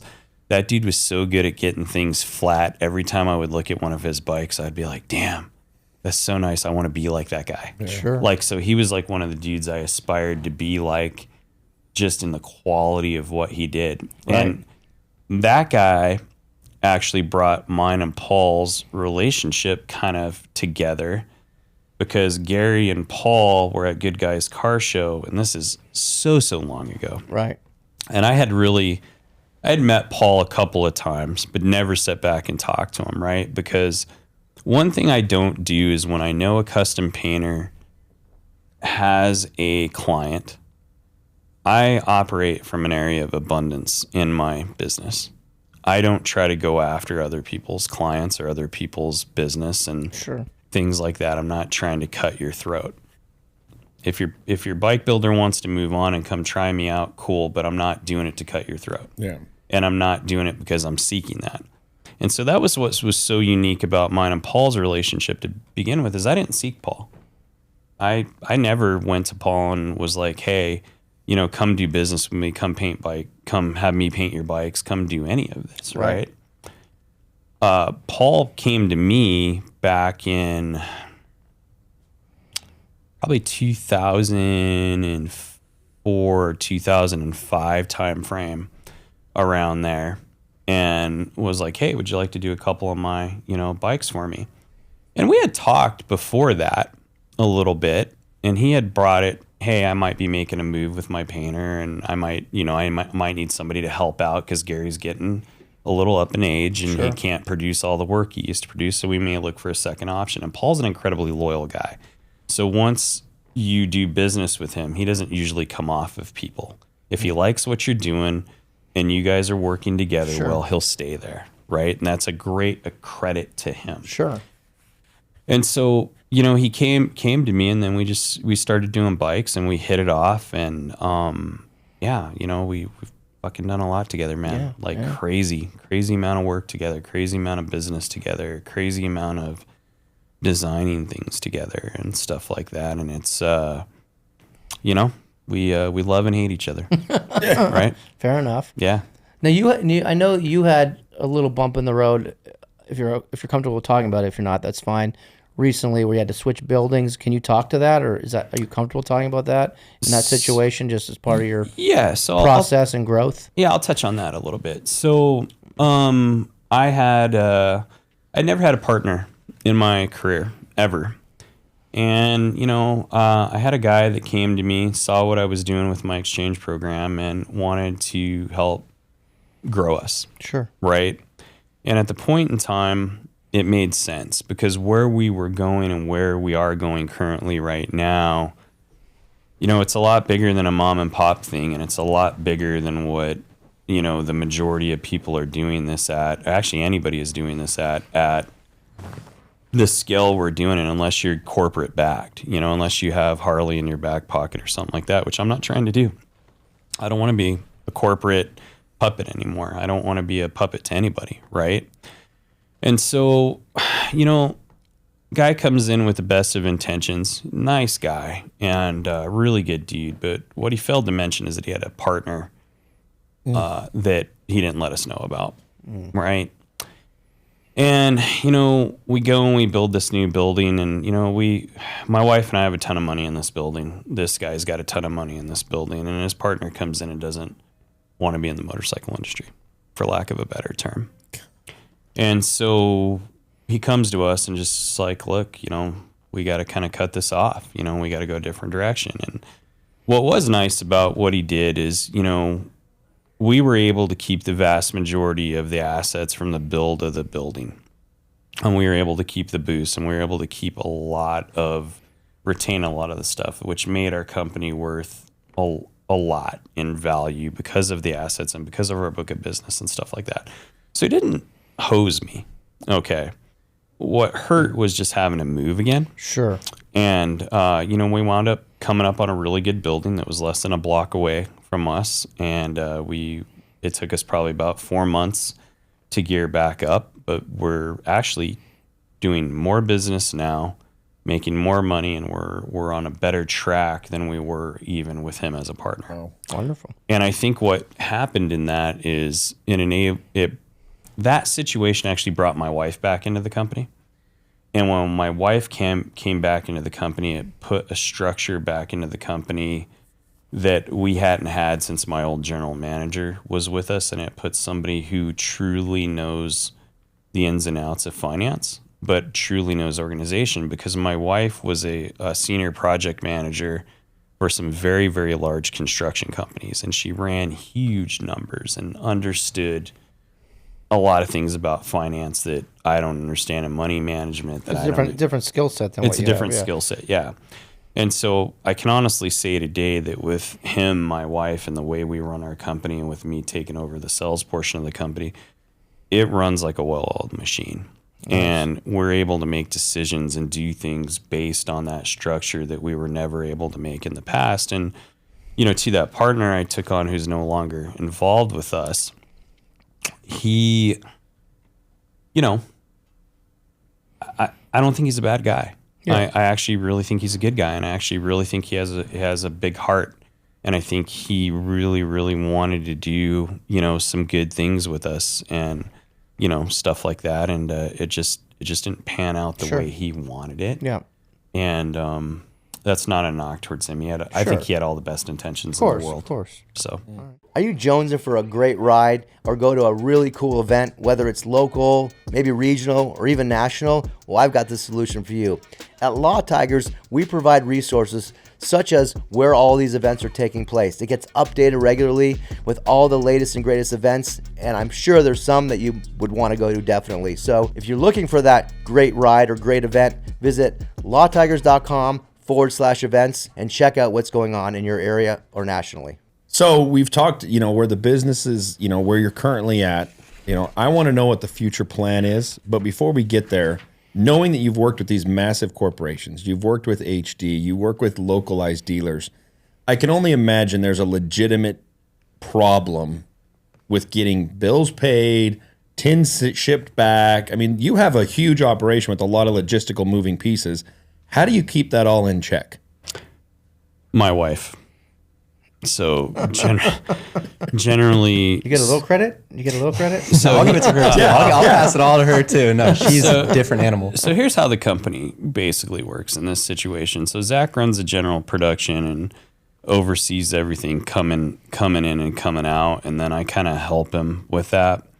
But about once a week, we want to kill each other because I interfere with his little mojo he's got going on back there, and probably 3/4 of the time I don't know what the fuck I'm talking about, and I should just leave him alone, But because I'm such a control freak, I really can't, So he's got to kind of deal with me. For now, it's only part time. It's short term. We make it work, though. I had the same issue with my dad for years, so there's light at the other tunnel. No. Yeah, and He's got a doomsday clock in his office. It's just clicking down. Countdown to retirement, baby. It's coming. yeah. So I think my wife, wears a striped shirt around the shop because she's kind of like the referee, right? Between me and him all the time. She's the piece. She's she does that. But I could see a game being played here because you've got wife and mom. Like, I could see you guys taking this outside of the shop. Like, hey, mom, you want to go get your nails done? Like, listen, you need this for you right now. You would think, but no, she's a tough one. She's true Switzerland. She can stay neutral. Or she'll kick me to the curb, and yeah. So here's the thing about my wife is not easy on him in any way, shape, or form. Good. And one of the biggest compliments that we get as a company, and it's a constant compliment that I get, is, man, you guys have really raised your son right. And I can't take credit for that because I got him when he was a teenager. I got him very late in life. His father and I are actually good friends. We've known each other since high school. We actually played on the same high school football team together. And, weird story. The way my wife and I, met, we were set up through a mutual real estate friend of ours. And my friend's like, hey, I know this lady, come out tonight. You should meet her. She's single, blah, blah, blah, blah, blah, right? And I was like, all right. So went out and I ran into her. Well, I've known her since high school.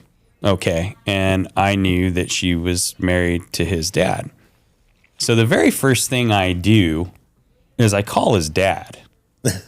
And I go, hey, bud, ran into your ex-wife at a bar last night. Thinking about dating her. What do you think? He's like, well, we've been divorced for 6 years, so it's no big deal. He's like, but thank you for reaching out and stuff like that. And I did it out of respect because I am very good friends with his father. Did he give you any pointers on how to approach, like the good, the bad, the ugly? This is her drink. No, if you talk to my wife, what she will tell you about being married and dating me is there is no preparation for that. Like it's just something new every day. You cannot prepare for it, right? So anyway, long story short is I got him late in life and later on, when he was a teenager. But one of the biggest things that we get and compliments that we always get is, and I hear this all the time, is, man, he is so respectful because he's yes, sir, no, ma'am. He's a different throwback respect-wise to what you'll see with modern kids and stuff like that today. We need more of that. Yeah, and he's passionate and he's driven and he's just different, right? And so I always get, man, you raised him right. I'm like, you know what? I can't take credit for that. It's my wife and his father, raised him correctly, and they did a great job with him. And as far as like the company and the day to day, if it wasn't for his mom and or my wife, we're not where we're at today. Yeah. We just are not. She's the glue that holds everything together right now. And if it wasn't for her, I'd probably be fucking broke. for all of my good things in life and for all great things that I do, and look, I think I'm phenomenal at what I do on my side of the business with the sales and the design and some of the other stuff. But it takes key people, and it takes people who, like you've said several times in this conversation, who aren't you and who are good at other things and good at other avenues and who make you see different things. And one thing my wife is fantastic with both of us about is calling us out on our bullshit. Okay, when we're both full of shit, which is probably 95% of the day. Yeah, probably. She calls us out on it, and she's very, very good with reining us in, and very, very good with the whole thing. And I'll come into the office fucking pissed off, fucking Zach, and blah blah blah blah. And my wife's like, "Fire him, just fire him." And I'll be like, "Nope, I'm not doing that. Can't fire him. Can't do that. Not doing that because he's just like me when I was his age." And then I go back to all the things that used to piss my dad off about me and what I used to do. And he is as close to a spitting image of me from a business perspective and from how I used to annoy my dad as, just how I was back in that day. And I look back at that and I'm all like, oh yeah, this is what I used to do to my old man. And this is how I used to treat my dad from time to time. And, he does, as much as I'm busting his balls right now, he does a great job. Sure. And he does a really, really good job with the company. And he does a great job with the employees and stuff like that. And it's tough for him because he's young, right? And no matter what, he's always going to be looked at as, and this is tough, right? And this is where a lot of people get things misconstrued with me, is people always look like you got handed something. The biggest thing that he can do is create the narrative of, I didn't get handed shit. I worked for this. I started here when I was 20 years old, and I worked and I worked and I worked to gain my position. And where I'm at right now did not come easy. I took shitty pay. Like when he started, he was making like $12 an hour, minimum wage, whatever it was at the time. He still doesn't make great money even being for our GM because we're a small business.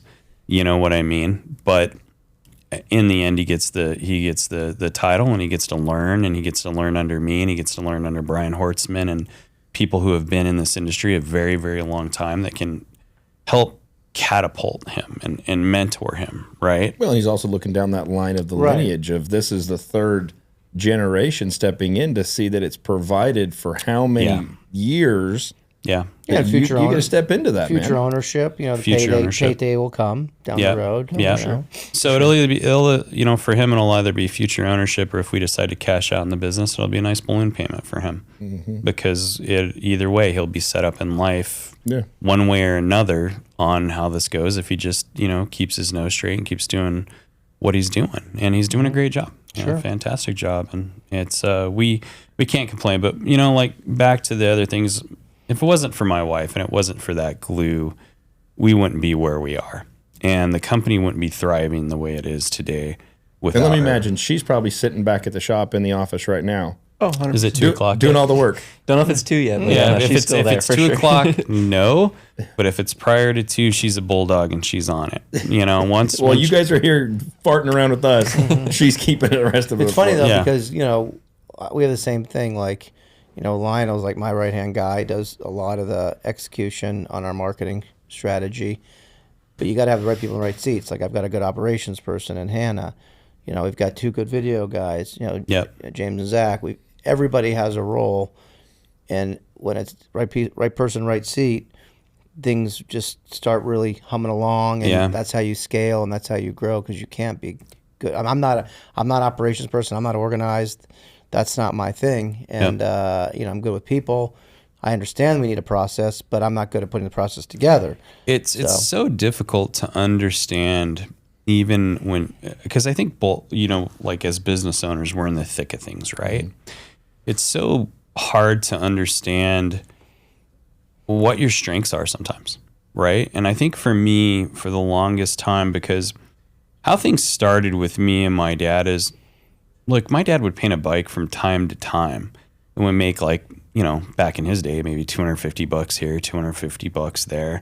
And my dad, for lack of a better term, motorcycle industry guy, he was a club guy. He was in a motorcycle club, and he did his thing there and had all of his buddies and stuff like that. And then, he would do a bike for them here and there. But most of my dad's business and money was made in his transmission and chassis shop, building transmissions for race cars. And my dad had a patent on a planetary design for General Motors for transmissions for their Muncie trannies and stuff like that. And my dad had a friend that worked for General Motors that helped him, get in with that and help make him a lot of money for a very, very long time. So painting was a very, very small thing. So the misconstrued thing is that people think that I was handed some big paint company and stuff like that. I wasn't. Basically what I did is when I quit playing baseball, I came home and my dad was like, hey, what are you going to do? And I'm like, I have no fucking clue what I'm going to do. And my dad goes, come work with me. I got some work over here. You're good at what you do. You're a good little painter. Because I worked for my dad in high school. And I worked for my uncle's body shop in high school. And that's what I did. And, he said, come over and start working. So I come over and start working. I see this shop and I'm like, I can't fucking work like this. This is not my ambition. I don't want to make 50, 60 grand a year and call it a day. I want to build, and so I got hungry and I took out a small loan. I took out a $20,000 loan from Chase, and I grew that $20,000 loan into over $10 million a year. It's amazing. And that's what I did. Sure. And it's ambition and hustle and those things. But for anybody to ever think that I was handed anything, I wasn't handed anything other than the fact that I had a father that happened to love me and a dad that taught me a trade. If I was handed anything, I was handed the ability to use my hands and my mind based off of my father's experiences that he taught me, the what to do's, the what not to do's, how to treat people, how to do things the right way, and how to have a moral compass in business to always try to do the right thing for people, even though they may be wrong. You always have to treat them like they're right, at least until something else is proven, right? And so I think that was one of the biggest things that he taught me, and that's one of the biggest things that I follow in my business today is customer could be wrong until the light of day goes out, right? But as long as, you treat them right within that perspective, and as long as you hear them, and as long as you do the right thing, you'll always be right? Yeah. And I operate under, it may cost me a lot of money to do that, but in the end, it'll probably make me a lot of money doing the right thing. Yeah. The money comes. When you do the right thing, the money comes, right? Reputation is everything. So just a couple more questions for you. You've been in the industry a long time. What do you think is the best part of the motorcycle industry and the fucking worst part of the motorcycle industry? Best part of the motorcycle industry, for me being in this since I was a kid, is the generationalism, if that's even a word, of the industry, in my opinion. So I have a lot of respect for like Zack and Max Ness and Corey Ness and the generations of people who are in this business and who have kept it going and stuff like that. The best thing about the business too is the camaraderie of the business, that a machine can bring friends together and that you can meet new people and have all these journeys in life and do all these cool things based on a motorcycle. Sure. Right? Based on common ground of a hobby that you kind of all enjoy. Sure. Right? I think that's the best. The worst thing about the industry, I think, is commercialization. I think that the industry getting too commercialized has caused a lot of problems within the industry. I know the industry has to make money. I know the industry has to, flourish somehow, right? But I think there's a lot of people that have been brought into this industry that don't belong here and that in general are bad for this industry. Let's hear a name. Drop a name. And that was my next question. The worst and best and Who worst has no person business in the motorcycle industry No, today? I'm not going to do that because, somebody could have easily said that about me back in the day. I think you should have to prove yourself in this industry. And I think that, and this is what I say to a lot of people who want paint from us. We're going to be here tomorrow, right? Whether it's him or whether it's someone else, we'll be here tomorrow if we want to be here tomorrow. What I hate is I hate the hack side of my side of the business. And I'm sure Paul deals with this with builders because, Paul charges a premium for his bike. But if you get a bike from Paul and something goes wrong with it, Paul will fix it, and Paul will be there to fix it.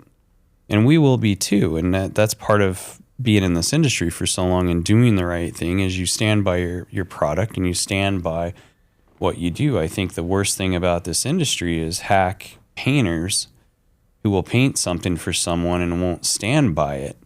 And what I hate more than anything in this industry is dudes who used to work for us, who will use that to piggyback, and then will sit there and hack something for someone and not do the right moral thing and not do the ethically right thing. And not only bring down their name, but bring down the industry standard. Sure. Okay, and what drives me nuts is the consumer doesn't know any better. Okay, let's just say some guy who's never been in the motorcycle industry before wants to go buy his first Harley. And he doesn't got a lot of money, right? And he can't afford us. But he goes to, Joe whoever up the street, right? And they paint that bike for him, and that bike's full of dirt. It's hacked, it blows up, it cracks, it does whatever, right? That poor guy is going to have to pay to repaint that bike twice, which would have been the amount he would have paid me to paint it right the first time. Or paid our company to paint it the first time, or some other guy that would have painted it the first time. Doesn't have to be me. Sure. Just somebody who does it right, right? And I think that's what the biggest problem is in this industry has become, is everybody decided to become a motorcycle painter at some point in time because they were auto painters that thought they could get into this. Sure. And they miss edges and they don't paint the bottoms of tanks and they don't do the right things. They don't undercoat shit. They just hack shit, right? That is the biggest problem to me from my side of this industry is people who just don't do things that are right. And people that live in this space of, I don't care who I fuck as long as I make $1. And that brings everything down within our industry. Sure. Yeah. Because people just can't trust it. Yeah. And if you can't trust the craftsmanship and you can't trust the people you do business with, that creates a horrible industry. And if you get too much of that going on, it brings us all down. 100%. Because then who trusts who? We have the same with lawyers. We talk about all the time, whether you hire us or someone else, just hire someone. We want lawyers that can provide good value and service, because if they don't, then the whole industry takes a hit. Ambulance chasers, or they don't really take care of us. So I always tell people, you don't have to always hire us, but if you hire someone, do your research, hire someone you know is going to provide you with good Absolutely. good value and good service. We had some clients come in the other day, and they're like, who's your competition in the industry? And I'll straight up and I'll tell them there's nobody who's our competition in the industry, because we're just doing it at a much larger scale than anybody else is. Right. And we do what's right. However, there are a lot of good painters out there. And, they said, well, hey, we're going to go check out so-and-so and so-and-so and so-and-so. And I just said, hey, you know what? Great painters. Those guys are all very good options. But if you want us, this is what we're going to do for you and how we're going to be. But those guys that you're saying are very, very good options. And if I was in your position and I was making a decision, I can't honestly say that I wouldn't choose those guys. Sure. However, and I think that's the right way to do business, right? I think that you can, as a painter, and as an industry guy, you can work from an area of abundance. You don't have to win every job. You don't have to sell everybody on everything. As a matter of fact, is you can help the painter up the street when you're a little bit too busy and throw him a little something, and it'll come back on you tenfold. 100%. Yeah. You know what I mean? You don't have to have every piece of business to be successful. Sure. And that's one of the things that my wife has really, really taught me, is that the area of abundance that you can work from will come back to help you. Sure. So you talked earlier about your creativity and how you put these together. And I've always wondered this when it comes to an artist, a painter, what you guys do. I've seen this more readily available now in the automobile industry, where the manufacturers are hiding Easter eggs in their vehicles. Yeah. Have you guys as painters, is that something you do? Like, for example, we've got some Jeff Deckers in here. There any dildos in my paint job? That's what I want to know. No, but it's like, yeah, I mean, do you hide anything? Is there a little tiny rolling art imagery somewhere? Do you sign it? Do you have your mark on every single paint job? Just to stamp it, it's yours. I don't, and here's the reason why I don't. Okay. So we used to sign every corner of every tank that we ever did. And what actually stopped us doing that was actually Paul. And the reason why was because sometimes when the guy who's building the bike doesn't have his logo on the bike and you logo the bike, then they could think that you're the builder and it could take credit away. So we kind of quit doing that and started with some of Paul's stuff because of that. But ultimately what I've learned, you don't need to logo your stuff or put anything in your stuff. If people like what you do, they're going to tell people that's where I got my stuff done. And they're always going to operate from that space of pride in what they bought. If you give them good stuff and good experience and everything else, they're naturally just going to say it because it's going to come up at some point in time. Of Hey, who painted your bike? Yeah. Oh, so-and-so and so-and-so painted my bike, or Rolling Art painted my bike, or whatever. It will come up. If you I get asked that all the time. Right thing, right quality, do the right shit, and people will praise you. You know, absolutely. And then as far as hiding stuff, yes, buddy, we do hide things sometimes. We do. Yes, we do. If you're nice, if you're a good customer, they don't. If you're an asshole customer, do you want the story on that, Ari? You're obviously going somewhere with this. So let me tell that story real quick, and then if you guys got to cut me off, that's fine because I can talk for hours. But so early in my career, I had this artist working for me, Jerry Parkhurst, who was my very first in-house artist, and we're still friends this day, and he still does work for me to this day.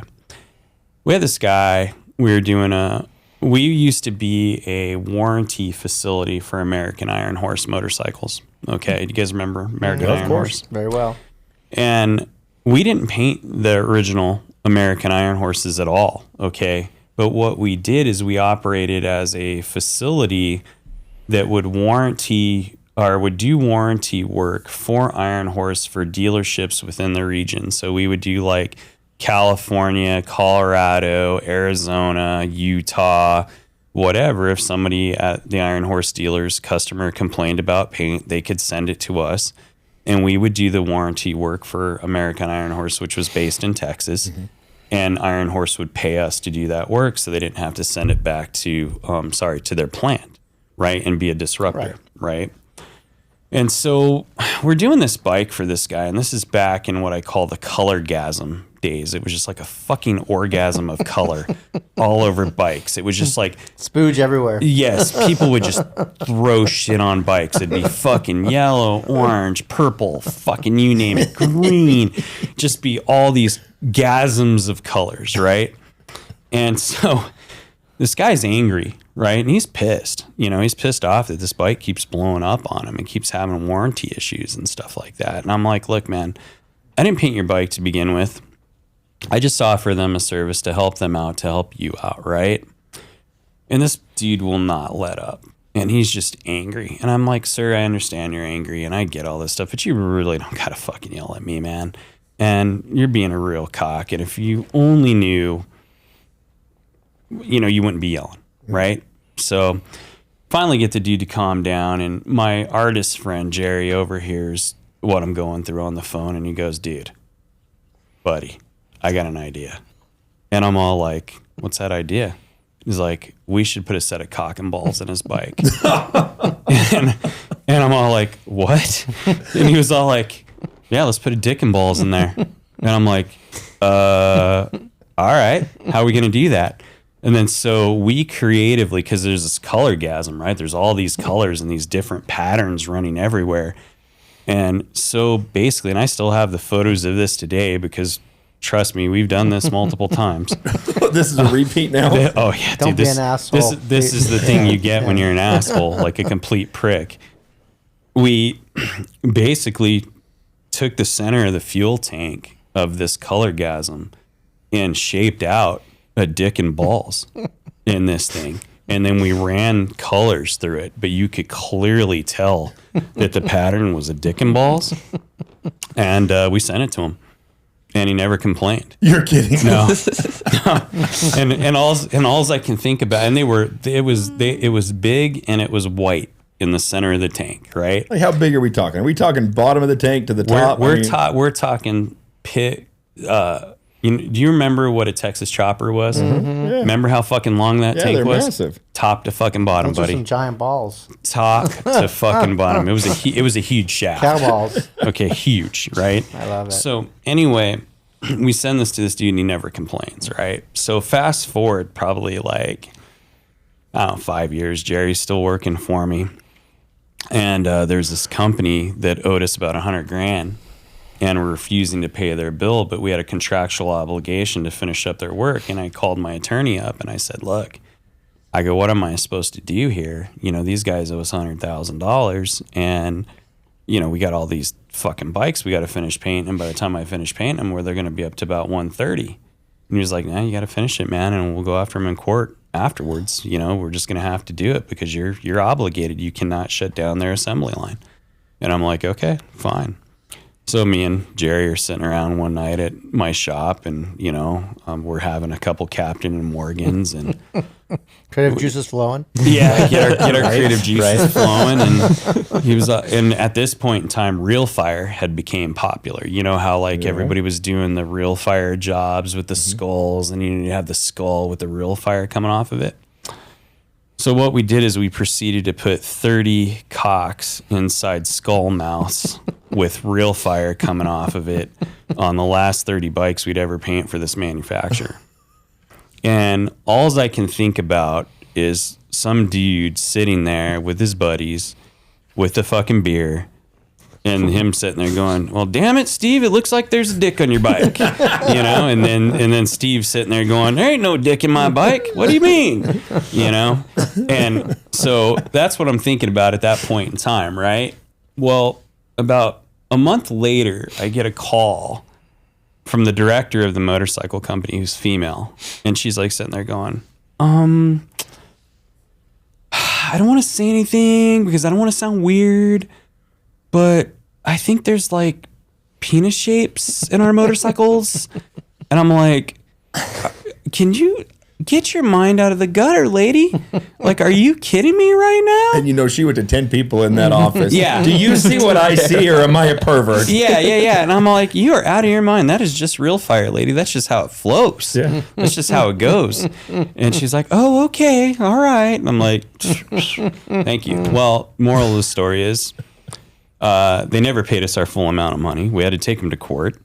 And I wound up doing that work for probably 50% of a settlement. And I did end up getting hosed, so it was perfectly justified. There you go. Exactly. In the end. So And now there's 31 dudes out there. Yeah, with dicks in their skulls. you know I what? love But the beauty of that is they should have offered to repaint them. Yeah. Whoever was in their warranty thing, I right? don't know. Some guys might think it's cool and be like, "Hey, look at my bike. I got skull dicks." I got skull dicks. My painter knew me. Skull dicks. yeah. You know, but you got to really, really take that to the extreme to get a cock and balls. That has not been done in years. So No, we haven't. that I don't think I've probably done that in. We're gonna probably say 16 years, 17 years. So clearly, Zach's over here just waiting the day. He's like, I'm going to keep this alive. That first guy that crosses me. Once you get fucked over, yeah, you have to come up with your own That's- equivalent. That's the one he's got to run by me first. That's right. That's right. But hey, Paul Yaffe, check out your bike. No, I'm just kidding. So I do have a question for you. You know, obviously, young guy, you seem to be having success. I'm a big believer in not everyone has to go to college. Not everyone has to be a marketer or a social media influencer. You're obviously taking another path. You know, what advice would you give a young guy that's, you know, maybe, and we also support Kevin Bass, which I know you know probably Kevin, and you know, what he's doing is awesome with high school students, getting them into, you know, learning how to build bikes and stuff. So what advice would you give to a kid that's maybe in high school that's not doing well in school or not sure what they want to do? You know, what would you say to them? I mean, I know it sounds cliche, but honestly, just do what you love. I mean, I go to work every day, and it is not work for me. I could spend as many hours as I want there. I could spend as many hours as I need to there. I love it. I mean, it's what I want to do. I would not want to be doing anything else. So the fact that that is the case, it just makes my life so much easier. I mean, the amount of shit and problems that do occur, it's nothing. Like, I mean, yeah, it sucks in that moment, but once you get past it, I mean, with how much I love doing what I'm doing, it doesn't matter. So I'd say that's one thing. Just do what you love. Do you have what are your buddies doing now? Like what kind of jobs are your buddies at your age doing? I mean, all my friends are pretty well like-minded like me. I mean, one of my friends owns his own tint company. One of my other guys is power washing, like owns his own power washing company for actually services all the fries out in the East Valley right now. So just got that contract. So we all do our own thing. I don't know that that's necessarily what they love doing, but I'm sure working for themselves is what they love to do, right? So that's another thing. Cool. And then his other best friend works for me. For sure, okay. Or works for us, works for him actually now. But what's it like telling your best friend what to do? I mean, don't get me wrong. We butt heads. We butt heads for sure, but he knows what I'm asking for is the best. Right. The running joke in the shop is that his best friend is actually my favorite kid in the shop. That is true. That he's my favorite son. That this one gets forgotten about 4 days of the week, and then that he's my favorite son the other 4 days of the week. Because I mean, I absolutely love that kid. They've known each other, I think, since like third grade or something like that, and he's just such a good kid. But I can imagine how that conversation went. You to your buddy, all right, dude, I know what you do. I know the way you act. I need your help, so act right, dude. Okay, for sure. Well, I mean, don't bring that to the office, to the shop, because I'll fire you. No, for 100%. Thankfully, he's that kid that would never do that, right? Yeah. And he loves the industry just as much as I do. Like, this is what he wants to be doing. Yeah. So that's we actually look at him. His name's Tanner. But we actually look at him as Zach's right-hand man in the future. It probably doesn't seem that way right now because he's in our inspection department. But what I can honestly say is he is truly the last line of defense that we have. Yeah, I met him. Yes, sir. That if he doesn't do his job correctly, we could get a warranty. Or if he doesn't do his job correctly, something could go out that could come back, right? Sure. So his job is so important to us and is so crucial to what we do. And I just see him and I see Zach as the future of that business and how we do things. And I really, really at some point in time want to turn Tanner into kind of what I do because his passion is really talking to people and dealership relations and he enjoys that stuff. And I'd really, really like to turn him into that guy. That'd be great. You got a guy running behind the scenes, and you got front. That way you can just go chill in California or wherever you want, or in South Dakota. So I can golf, golf. As my wife would say. Is that your? I was going to ask you about that. Is that one of your passions or hobbies? Is golf? Yeah. So I talked to Lionel about this before. That I don't know if you guys know this about me or not, but I played minor league baseball. Yep. Before I got into this, and I was getting a check to play baseball. Like Lionel? I was nothing at his degree. Yeah, I'm sure you were fantastic though. We were all great. Remember? Yeah, we were all great. The way we tell the story, we were the greatest. This fish was this big. Yep. No, but my goal actually is after I get out of this business is I want to turn professional in golf. Nice. And I would like to become a professional golfer. I'm getting a little old, so it'd have to be the senior tour. But I'm giving myself about a 2 to 3 year stretch here to get myself ready and to try to do that. And that'll be my goal in the future. Do you have a handicap, obviously? I do. I've only been playing for 10 months and my handicap is already a 10. Oh, nice. So I'm not bad at all. Sure. I mean, you can ask Dude here. I was going to say, yeah. we go out golfing and he hates it. It's annoying how good he is for the short amount of time. Like, well, I understand, it's a baseball background, I would assume, right? That helps. Or? Yeah, you know what? I think what helps is I'm competitive in everything, right? So I'm competitive in business. That's why I think our company has thrived. Is I'm insanely competitive. I hate being second best at anything. So anything that I do, I want to be the best at it, and I want to be good, right? Sure. So I cannot handle being mediocre at fucking anything in life, no matter what it is, whether it's business, whether it's going out and golfing, whether or not it was baseball. When I played baseball, I mean, you can name it. I hate it. And I think that's, it's a good or bad thing, right? Sure. Like, it's probably made me a lot of money and lost me a lot of money. But, in the end, I think that that's what'll get me there if I can actually get there. Yeah. And I love the game. I love how it relaxes me, relaxes my mind, and it's always different, right? So you can go play the same golf course 100 times over and never have the same shot. Sure. And that's what I love about it. It's just different every time, and it challenges my mind, and it takes my mind off of work because my mind never leaves work. Sure. And it's truly the only thing that does that for me. And it's the one thing I've found in my life that I never thought I'd love anything more than baseball and motorcycles. And it's the one thing that I truly have found that I love on an equal level.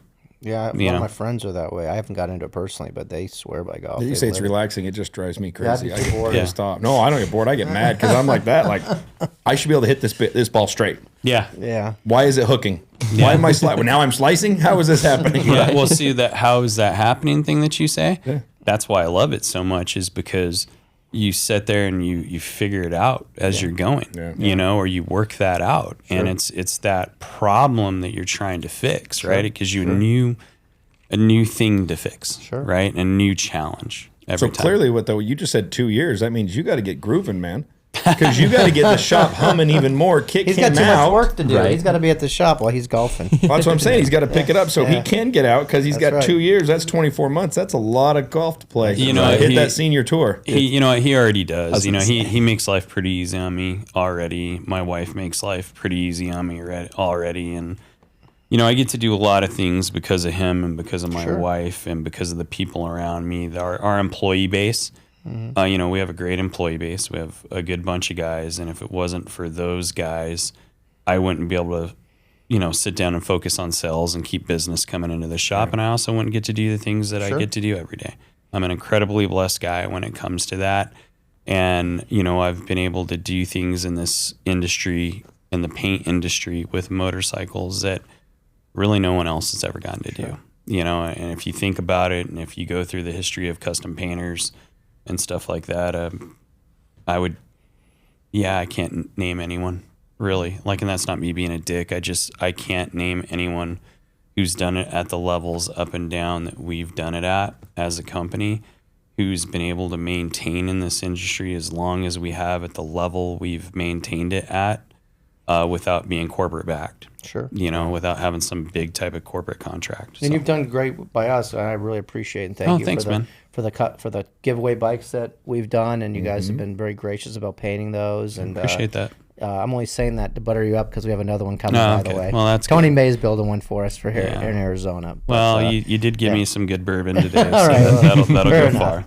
That'll go very far. No, we appreciate partnership, friendship. I know you're our hamsters, and I'm so blessed to be part of the group and thank you. Be friends with you. And that's what I think's awesome about this. And I know Lionel's working his way through that too. Is it's not just about business, it's about friendship. And we've ridden to Sturgis together, which has been awesome, and had those memories. So to me, that's stuff that I cherish and that you just never forget. Yeah, no, I do too. Actually, it's funny that you brought up that Sturgis trip, because when me and my wife were looking for photos the other day, I'm so bad with taking photos and keeping photos. I actually hate having my picture taken. Cannot stand it, right? And my wife's all like, man, she takes photos of everything. Sure. And I'm like, if you need photos, call Ari. I said, because Ari probably has photos of our Sturgis trips. Yeah, I kind of chronicled that. Yeah. I don't do that anymore. I did it for our trip, actually. Yeah. And I was like, hey, call him, because he's probably got them. I have a few, actually. I'll see if I can find some. I'll send them to you. And so that's what I was telling her. I was like, you got to call Ari, because he's probably got them. I may have some. I'll see what I have up my sleeve. Well, I think this has been great. Very, very thankful. It was great to meet you. Thank you for having us. I'm a father-son relationship in the business, and I see that with you guys, and I just wish you guys the best of luck. Thank you very much. And I look forward to doing more stuff with you and seeing what comes next in the next generation and for many years to follow. So thanks. Yeah, guys. It's gonna be great. Yeah. And thank you for having us on. We really, really appreciate it. And just grateful to be here. So thank you. Well, thank you very much. Well, awesome.